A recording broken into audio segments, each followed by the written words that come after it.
ചില പേഷ്യൻസ് ഒക്കെ വന്നു കഴിഞ്ഞാൽ പറയാറുണ്ട് ഗ്യാസ് തലയിലൊക്കെ കയറുന്നു, തലകറക്കം വരുന്നു, അസ്വസ്ഥത ഉണ്ടാകുന്നു എന്നൊക്കെ. ഈ ലക്ഷണങ്ങൾക്കൊക്കെ ഒരു കാരണം മാത്രമാണോ ഉള്ളത്? പല കാരണങ്ങളുണ്ട്. അതിൽ ഏറ്റവും പ്രധാനപ്പെട്ട 2 കാരണങ്ങളെക്കുറിച്ചാണ് ഇന്ന് നമ്മൾ ചർച്ച ചെയ്യുന്നത്. എങ്ങനെയാണ് ശരീരത്തിനകത്തുള്ള ആസിഡ് കുറയുന്നത്? ഇത്തരത്തിൽ ഹൈപ്പോ ആസിഡിറ്റി അല്ലെങ്കിൽ ആസിഡ് ശരീരത്തിൽ കുറഞ്ഞവരെ എങ്ങനെ പെട്ടെന്ന് മനസ്സിലാക്കാം? ഇത്തരത്തിൽ ഹൈപ്പോ ആസിഡിറ്റി ആണെങ്കിൽ എങ്ങനെയാണ് അതിനെ മറികടക്കാൻ വേണ്ടി കഴിയുക?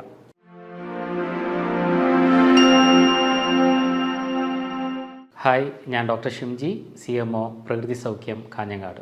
ഗ്യാസ് ട്രബിൾ അനുഭവിക്കാത്ത ആരാണുള്ളത്? നമ്മുടെ ദൈനംദിന പ്രവർത്തനത്തെ ഏറ്റവും കൂടുതൽ ബാധിക്കുന്ന പ്രധാനപ്പെട്ട ഒരു ബുദ്ധിമുട്ടാണ് ഗ്യാസ് ട്രബിൾ, അല്ലെങ്കിൽ നെഞ്ചെരിച്ചൽ, അല്ലെങ്കിൽ ബ്ലോട്ടിംഗ്, വയറ് നിറയുക തുടങ്ങിയ പ്രശ്നങ്ങളൊക്കെ. ഇത്തരം പ്രശ്നം നമുക്ക് വരികയാണെങ്കിൽ ആ വന്ന ഗ്യാസ് പുറത്തേക്ക് പോകുന്നത് വരെ, ബർപ്പിംഗ് ആയിട്ടോ തികട്ടിയിട്ടോ അല്ലെങ്കിൽ കീഴ്വായു ആയിട്ടോ പുറത്തേക്ക് പോകുന്നത് വരെ നമ്മൾ വളരെയധികം അസ്വസ്ഥരായിരിക്കും. ചില പേഷ്യൻസ് ഒക്കെ വന്നു കഴിഞ്ഞാൽ പറയാറുണ്ട് ഗ്യാസ് തലയിലൊക്കെ കയറുന്നു, തലകറക്കം വരുന്നു, അസ്വസ്ഥത ഉണ്ടാകുന്നു എന്നൊക്കെ. മറ്റു ചിലർക്ക് ഹൃദയത്തിലേക്കാണ് ഗ്യാസ് കയറുന്നത് എന്നൊക്കെ പറയാറുണ്ട്. ചിലരൊക്കെ MRIയും അല്ലെങ്കിൽ ECG ഒക്കെ ചെയ്ത് വരുന്ന ആൾക്കാരുമുണ്ട്. എല്ലാ ടെസ്റ്റുകളും ചെയ്ത് ഒരു കുഴപ്പമില്ല എന്ന് പറഞ്ഞ് മാനസികമായിട്ടുള്ള പ്രശ്നങ്ങളാണെന്ന് കൺക്ലൂഷനിലേക്ക് എത്തിച്ചേരുന്ന ആൾക്കാരും ഉണ്ട്. പക്ഷെ പൊതുവായി നെഞ്ചരിച്ചിലായാലും ബ്ലോട്ടിംഗ് ആയാലും മറ്റുള്ള ഗ്യാസ് ട്രബിൾ ആയാലും കൊടുക്കുന്ന മരുന്ന് ജലൂസിലായിരിക്കാം. എല്ലാ അസുഖത്തിനും ഒരു മരുന്ന്. പക്ഷേ പലപ്പോഴും ജലൂസിൽ കഴിക്കുമ്പോൾ ഈ സിംറ്റങ്ങൾ ഒരു പരിധിവരെ കുറയാറുണ്ടെങ്കിലും പിന്നീട് കൂടുതൽ ശക്തമായി അടുത്ത ദിവസങ്ങളിൽ പ്രത്യക്ഷപ്പെടുന്നതായിട്ടും കാണാം. എന്തുകൊണ്ടാണ് ഈ പ്രശ്നങ്ങൾ വരുന്നത്? ഈ ലക്ഷണങ്ങൾക്കൊക്കെ ഒരു കാരണം മാത്രമാണോ ഉള്ളത്? ഇതാണ് ഇന്ന് നമുക്ക് പരിശോധിക്കേണ്ടത്. ഇത്തരം ലക്ഷണങ്ങൾക്കൊക്കെ ഒരു കാരണമല്ല, പല കാരണങ്ങളുണ്ട്. അതിൽ ഏറ്റവും പ്രധാനപ്പെട്ട 2 കാരണങ്ങളെക്കുറിച്ചാണ് ഇന്ന് നമ്മൾ ചർച്ച ചെയ്യുന്നത്.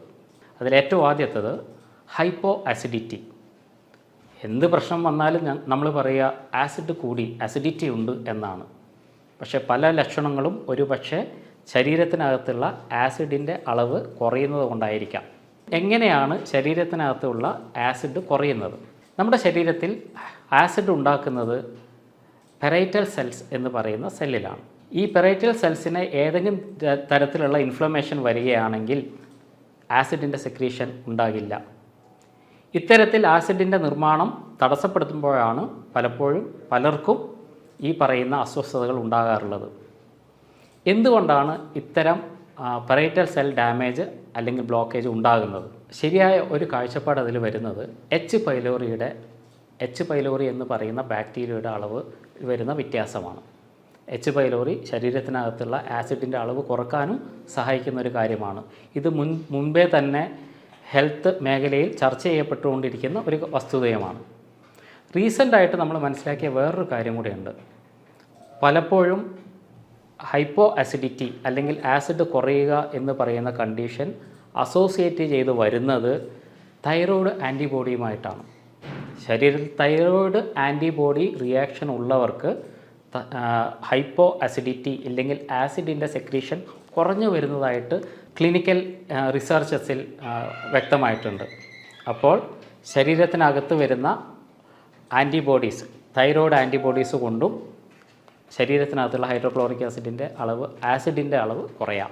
ഇത്തരത്തിൽ ഹൈപ്പോ ആസിഡിറ്റി അല്ലെങ്കിൽ ആസിഡ് ശരീരത്തിൽ കുറഞ്ഞവരെ എങ്ങനെ പെട്ടെന്ന് മനസ്സിലാക്കാം? ഭക്ഷണം കഴിച്ച് ആദ്യം പ്രശ്നമൊന്നും ഇല്ലെങ്കിലും ഒരു 20-25 മിനിറ്റൊക്കെ കഴിയുമ്പോഴായിരിക്കും ഇവർക്കുള്ള അസ്വസ്ഥതകൾ വർദ്ധിക്കുക. ഇത്തരത്തിൽ ഭക്ഷണം കഴിച്ച് ഒരു 20 മിനിറ്റിന് ശേഷമാണ് നിങ്ങളുടെ അസ്വസ്ഥതകൾ വരുന്നതെങ്കിൽ അത് ഹൈപ്പോ ആസിഡിറ്റി ആവാനുള്ള സാധ്യതയാണ് കൂടുതൽ. നമുക്കെങ്ങനെ ഹൈപ്പർ ആസിഡിറ്റി ആണോ അല്ലെങ്കിൽ ആസിഡ് കൂടിയത് കൊണ്ടാണോ അല്ലെങ്കിൽ ആസിഡ് കുറഞ്ഞത് കൊണ്ടാണോ പ്രശ്നം ഉണ്ടാകുന്നതെന്ന് മനസ്സിലാക്കുന്നത് എന്താണ് അതിൻ്റെ ടെസ്റ്റ്? ബേക്കിംഗ് സോഡ ടെസ്റ്റ് ചെയ്യുക വഴി നിങ്ങൾക്കുള്ളത് ഹൈപ്പോ ആസിഡിറ്റി ആണോ എന്ന് നിങ്ങൾക്ക് തിരിച്ചറിയാം. ഇതിൽ ചെയ്യേണ്ടത് 1/4 ടീസ്പൂൺ ബേക്കിംഗ് സോഡ എടുക്കുക, 100 ml വെള്ളത്തിലേക്ക് ഇത് മിക്സ് ചെയ്യുക. അത് കലക്കി കുടിച്ചതിന് ശേഷം സ്റ്റോപ്പ് വാച്ച് ഓൺ ചെയ്യുക. 4 മിനിറ്റിനകം നിങ്ങൾക്ക് ബർപ്പിംഗ് അല്ലെങ്കിൽ ഗ്യാസ് പുറത്തേക്ക് വരുന്നുണ്ടെങ്കിൽ നിങ്ങളുടെ ആസിഡ് നോർമലാണ്. കാരണം ബേക്കിംഗ് സോഡയിലുള്ള ചില കെമിക്കൽസ് സ്റ്റൊമക്ക് ആസിഡുമായി ചേർന്ന് പ്രവർത്തിക്കുന്നതിൻ്റെ ഫലമായിട്ടാണ് ബർപ്പിംഗ് അല്ലെങ്കിൽ പുറത്തേക്ക് ഗ്യാസ് വരുന്നത്. പക്ഷേ നിങ്ങൾക്ക് ആ സമയത്ത് വയറിനകത്ത് ആസിഡിറ്റി ഇല്ലെങ്കിലോ, പ്രോപ്പറായിട്ട് ആസിഡ് ഇല്ലെങ്കിൽ ഈ ബർപ്പിംഗ് വരില്ല, തികട്ടലുണ്ടാകില്ല. 4 മിനിറ്റിനകവും ഈ തികട്ടൽ വന്നില്ലെങ്കിൽ ഒരു പക്ഷേ നിങ്ങൾക്ക് ഹൈപ്പോ അസിഡിറ്റി എന്ന കണ്ടീഷനായിരിക്കാം ഉള്ളത്. ഇത്തരത്തിൽ ഹൈപ്പോ അസിഡിറ്റി ആണെങ്കിൽ എങ്ങനെയാണ് അതിനെ മറികടക്കാൻ വേണ്ടി കഴിയുക? എൻ്റെ ക്ലിനിക്കൽ പ്രാക്ടീസിൽ സാധാരണഗതിയിൽ ഇത്രയും പ്രശ്നവുമായിട്ട് വരുന്ന ആൾക്കാർക്ക്, പ്രത്യേകിച്ച് മുട്ടയൊക്കെ കൊടുക്കുമ്പോൾ, ഹൈ പ്രോട്ടീനായിട്ടുള്ള സാധനങ്ങൾ കൊടുക്കുമ്പോൾ അതിന് തൊട്ട് മുമ്പ് ഒരു 5 മിനിറ്റ് മുമ്പ് ഞാൻ അവർക്ക് 1 spoon apple cider vinegar 1 glass വെള്ളത്തിൽ മിക്സ് ചെയ്ത് കൊടുക്കാറുണ്ട്. ഇത്തരത്തിൽ അവർ കഴിച്ചതിന് ശേഷം പ്രോട്ടീൻ അല്ലെങ്കിൽ മുട്ട പോലെയുള്ള സാധനങ്ങൾ കഴിച്ചു കഴിഞ്ഞാലും അവർക്ക് യാതൊരു ബുദ്ധിമുട്ടും ഇല്ലെങ്കിൽ അവർക്ക് ഹൈപ്പോ അസിഡിറ്റി ആണെന്ന് നമുക്ക് ഉറച്ച് വിശ്വസിക്കാം. എന്തുകൊണ്ടാണ് ഈ ഗ്യാസ് ഫോർമേഷൻ ഉണ്ടാകുന്നത്? നമുക്കൊക്കെ അറിയുന്ന പോലെ ശരീരത്തിനകത്ത് കയറുന്ന ഭക്ഷണ വസ്തുക്കളിലെ പ്രോട്ടീൻ, മാംസ്യം, ഈ മാംസ്യത്തിൻ്റെ ശരിയായ ഡൈജഷന് ശരീരത്തിനകത്തുള്ള ആസിഡുകൾ അത്യാവശ്യമാണ്. ഹൈപ്പോ അസിഡിറ്റി ആയാൽ അല്ലെങ്കിൽ ആസിഡ് ശരിയായ രീതിയിൽ ശരീരത്തിനകത്ത് ഇല്ലെങ്കിൽ ഇത്തരത്തിൽ അകത്തേക്ക് പോകുന്ന പ്രോട്ടീനുകളുടെ ദഹനം സാധ്യമാകില്ല. ഇവ അകത്ത് കിടന്ന് ഫെർമെൻറ്റഡ് ആവുകയും അതിൻ്റെ ഫലമായിട്ടുണ്ടാകുന്ന ഗ്യാസ് ഫോർമേഷനുമാണ് നമ്മളെ ബുദ്ധിമുട്ടിലേക്ക് നയിക്കുന്നത്. അതുകൊണ്ട് തന്നെ ആപ്പിൾ സിഡർ വിനെഗർ പോലെയുള്ള കാര്യങ്ങൾ, ആസിഡ് ക്യാരക്ടറുള്ള വസ്തുക്കൾ നമ്മുടെ ശരീരത്തിനകത്തുള്ള ഇത്തരം പ്രശ്നങ്ങളെ കുറക്കാൻ വേണ്ടി സഹായിക്കും. ആപ്പിൾ സിഡർ വിനെഗർ പോലെ നമുക്ക് ഉപയോഗിക്കാൻ പറ്റുന്ന മറ്റൊരു കാര്യമാണ് ലെമൺ കോൺസെൻട്രേറ്റ്സ്, അല്ലെങ്കിൽ ലെമൺ അടങ്ങിയ നാരങ്ങ അടങ്ങിയ കോൺസെൻട്രേറ്റുകൾ. അതേപോലെ തന്നെ ജിഞ്ചർ, പ്രത്യേകിച്ച് ജിഞ്ചർ കൂടി ചേർത്തിട്ടുള്ള മോര്, ഇതൊക്കെ നമ്മളെ ഇത്തരത്തിലുള്ള പ്രശ്നങ്ങളിൽ നിന്ന് മറികടക്കാൻ വേണ്ടി സഹായിക്കുന്നതാണ്. ഇപ്പോൾ നമ്മൾ ഡിസ്കസ് ചെയ്ത എല്ലാ ലക്ഷണങ്ങളും ഹൈപ്പർ അസിഡിറ്റിയിലും കാണിക്കാം, ആസിഡ് വർദ്ധിച്ച അവസ്ഥയിലും കാണിക്കാം. എന്തുകൊണ്ടാണ് ഹൈപ്പർ അസിഡിറ്റി വരുന്നത്? നേരത്തെ നമ്മൾ ചർച്ച ചെയ്തതുപോലെ പെരൈറ്റൽ സെൽസാണ് ഈ ആസിഡിനെ സെക്രീറ്റ് ചെയ്യുന്നത്. പെരൈറ്റൽ സെൽസിലുണ്ടാകുന്ന ചില ട്രിഗേഴ്സ്, അതിനകത്ത് വരുന്ന ചില സ്റ്റിമുലേഷൻസ് ആണ് ഇത്തരത്തിലുള്ള ഓവറായിട്ടുള്ള ആസിഡ് സെക്രീഷന് ഇടവരുത്തുന്നത്. എന്തൊക്കെയാണ് പ്രധാനമായിട്ടും ഹൈപ്പർ അസിഡിറ്റിക്ക് കാരണമാകുന്ന കാര്യങ്ങൾ? അതിലേറ്റവും പ്രധാനം എച്ച് പൈലോറി തന്നെയാണ്. എച്ച് പൈലോറി ഈക്വലി ഹൈപ്പോ അസിഡിറ്റിക്കും ഹൈപ്പർ അസിഡിറ്റിക്കും കാരണക്കാരനാകുന്നു എന്നുള്ളതാണ്. അപ്പോൾ എച്ച് പൈലോറിയെ നിയന്ത്രിക്കുക എന്നുള്ളതും വളരെ പ്രധാനപ്പെട്ട ഒരു കാര്യമാണ്.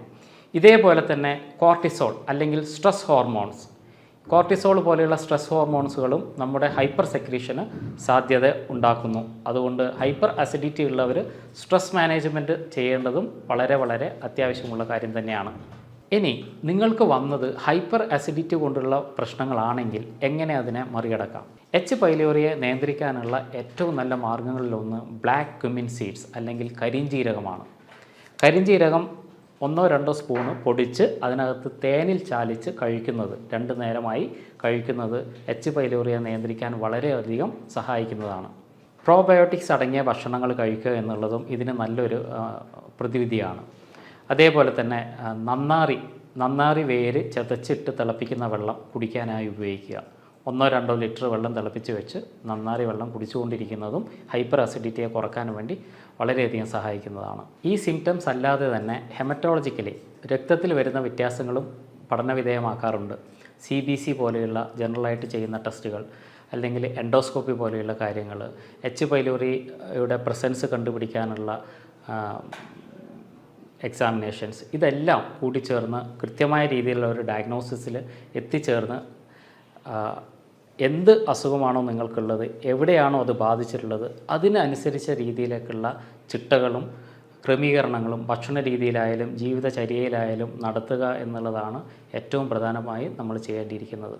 അപ്പോൾ എന്ത് തരത്തിലുള്ള പ്രശ്നമാണ് നിങ്ങളെ ബാധിച്ചിട്ടുള്ളത്, ഹൈപ്പർ ആണോ ഹൈപ്പോ ആണോ എന്ന് തിരിച്ചറിഞ്ഞ് അതിനുള്ള ചികിത്സ ശരിയായ രീതിയിൽ ചെയ്യുക എന്നതാണ് ഈ പ്രശ്നത്തെ മറികടക്കാനുള്ള ഏറ്റവും നല്ല വഴി. കൂടുതൽ ഹെൽത്ത് ടിപ്സുമായി വീണ്ടും നമുക്ക് കാണാം. അതുവരെ എല്ലാവർക്കും നന്ദി.